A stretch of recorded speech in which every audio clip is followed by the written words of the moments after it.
आज के इस वीडियो में हम कुछ स्मॉल इंग्लिश फ्रेजेस सीखेंगे, उनके मीनिंग देखेंगे और उन्हें सेंटेंसेस में यूज़ करेंगे। ठीक है, तो स्टार्ट करते हैं। पहला फ्रेज़ है at any moment. At any moment means किसी भी वक्त, किसी भी समय, किसी भी time. For example, you can call me at any moment. आप मुझे किसी भी वक्त फ़ोन कर सकते हैं। You can call me at any moment. You can ask for help at any moment. आप किसी भी वक्त मदद के लिए कह सकते हैं। You can ask for help at any moment. ठीक है, नेक्स्ट है a matter of life and death. ज़िंदगी और मौत का सवाल है, ज़िंदगी और मौत का मामला है। A matter of life and death. This job is a matter of life and death for me. ये जो नौकरी है ना, ये मेरे लिए ज़िंदगी और मौत का सवाल है। This job is a matter of life and death for me. एक और सेंटेंस देखें, this is a matter of life and death for me. ये मेरे लिए ज़िंदगी और मौत का मामला है, ज़िंदगी और मौत का सवाल है। This is a matter of life and death for me. यानी कोई चीज़ इतनी इंपॉर्टेंट हो आपके लिए कि वो ज़िंदगी और मौत का सवाल बन जाए।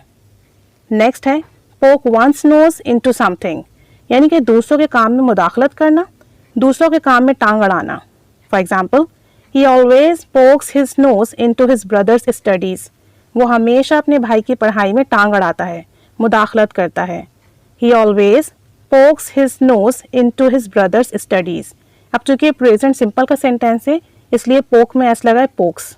ठीक है, एक और सेंटेंस देखें, don't poke your nose into my matters. मेरे मामलात में टांग मत अड़ाया करो, या मेरे मामलात में मुदाखलत मत किया करो। Don't poke your nose into my matters, into my affairs. Next है कम टू लाइट।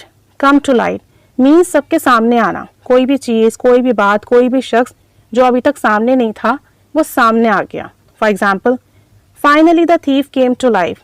आखिरकार चोर सबके सामने आ गया। Finally the thief came to life. एक और सेंटेंस देखें, somehow this news came to light. किसी ना किसी तरह ये न्यूज़ सबके सामने आ गई, ये खबर सबके सामने आ गई। Somehow this news came to light. अब केम इसलिए यूज़ हुआ है कि पास्ट का सेंटेंस है। प्रेजेंट हो तो कम यूज़ कीजिएगा, कंटिन्यूस हो तो कमिंग यूज़ कीजिएगा। तो ये फ्रेजेस हैं।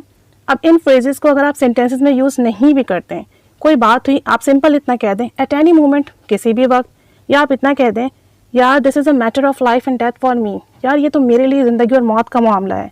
या कोई चीज़ एकदम से सामने आ जाए तो आप कहते हैं केम टू लाइट, ये तो सबके सामने आ गई है। या आप सिर्फ इतना कह दें don't poke your nose into my matters, मेरे मामला में टांग मत अड़ाओ। तो अगर आप पूरे पूरे फ्रेजेस को सेंटेंसेस में यूज़ नहीं कर सकते, अभी आपकी इंग्लिश इतनी स्ट्रॉन्ग नहीं है, इतनी इम्प्रूव नहीं है, तब आप सिर्फ और सिर्फ ये फ्रेजेस यूज़ कर लीजिए अपनी कॉन्वर्जेशन में। पूरी बात उर्दू में कहिए, अपनी लैंग्वेज में कहिए, और सिर्फ फ्रेज इंग्लिश में यूज़ कर दें। तो इस तरह से भी आपकी इंग्लिश रफ्ता रफ्ता इम्प्रूव हो जाएगी। प्रैक्टिस कीजिए। Keep staying with us. Thanks for watching.